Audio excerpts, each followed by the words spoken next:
Meet the family of Dr. Ruben Quintero. Every one of these children owes their life to a remarkable surgical technique pioneered by Dr. Quintero and carried out while they were still in their mother's womb.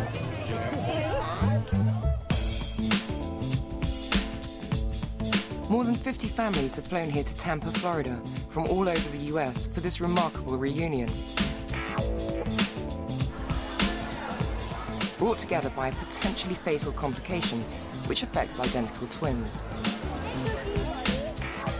Basically, this is a very large support group for all of those patients that have been diagnosed, and they come to the internet or they get on the phone and contact a patient that has been through a similar situation, so they can understand the process, what to expect, and how things will eventually possibly turn out.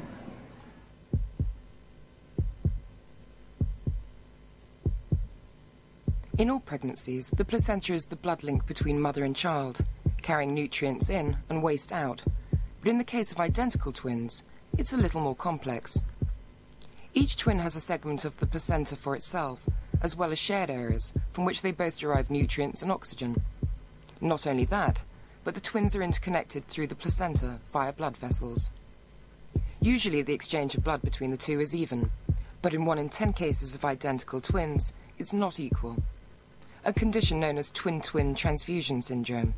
Without treatment, these pregnancies usually end in death, for one or both of the twins, depending on the syndrome's severity. That was the prospect facing Tanya Earring and her husband, Mike. We thought we were in the clear, and then when he told us we definitely had it, kind of felt like a hopeless feeling, and it was hard. By any standards, the Earrings' little girls are extraordinary. Naturally conceived triplets are very rare, just 1 in every 10,000 births. But on top of that, 2 of the babies were identical and had the syndrome. Mike's a senior pediatrics resident, so he knew better than most the risks involved. I knew it was horrible. I tried to play it down at first because I didn't want to totally let her know exactly how bad it was. The literature shows that this is a really bad thing. So I was really crushed, just devastated. This is where the problem lies, the placenta. Through an endoscope, we can see the blood vessels which run between the 2 babies. Problems occur if there are more or bigger vessels going in one direction than the other, resulting in one baby having too much blood, the other too little. Amniotic fluid consists largely of urine. The baby receiving too much blood starts to overproduce it. The other twin's kidneys shut down to compensate. This means its amniotic sac becomes dry. If nothing is done, the pregnancy is lost either because the fetuses cannot tolerate the situation, or because there is such an excessive accumulation of fluid in the sac of the recipient twin that the mother goes into a preterm labor and miscarries. In less severe cases, the condition can be treated by draining away excess fluid from the sac of the twin who receives the most blood. But there is only one way to treat the underlying cause. The vessels responsible for the unequal exchange of blood have to be identified and sealed off. Once done, each twin will be a separate entity. Dr. Quintero carries out the whole procedure through a small incision. Now, this is quite murky because of the previous bleeding. Today he's dealing with an emergency case, a woman admitted with severe twin-twin transfusion syndrome. It doesn't look quite clean because of the blood, but we'll get it. The first step is to look at the placenta to identify the vessels between the twins, which are responsible for the unequal blood exchange. So far, 4 communications, but we haven't assessed the placenta completely. We just have to work our way. We're just going little by little. Once they've been identified, the blood vessels can be sealed with the laser. The laser light is delivered down a fine fibre. The tip here is just 0.6 millimeters across. A visible red laser is used to aim the beam, then a pulse of invisible laser light heats and seals the blood vessel. We have found every vessel that allows these fetuses to exchange blood and occluded them. Now it's up to how much placenta each of these babies has.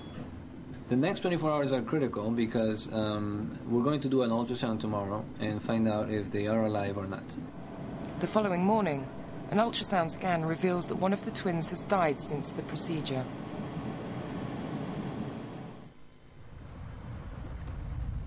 It's an outcome that Dr. Quintero deals with often, as both twins will only survive if they each have enough placenta. A twin that dies is reabsorbed and won't affect the chances of the other twins surviving. We always ask ourselves this question: was there anything that I could have done differently in this particular case to alter the outcome? And the answer is no. The answer is we would have done exactly the same surgery again, and the outcome would have been the same. Sadly, the second twin died the following week. After their surgery, Tanya's triplets, Madison, Kylie and Taylor, were born slightly premature. One of the twins was a little bigger, and still is, but they are all in good health.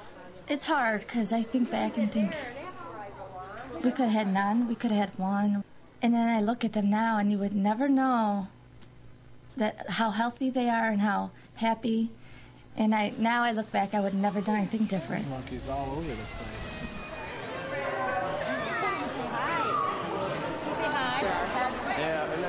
The number of people at the reunion is testimony to the success of the technique and the debt of gratitude the parents feel towards Dr. Quintero and his team. Many of them found a special way to say thank you.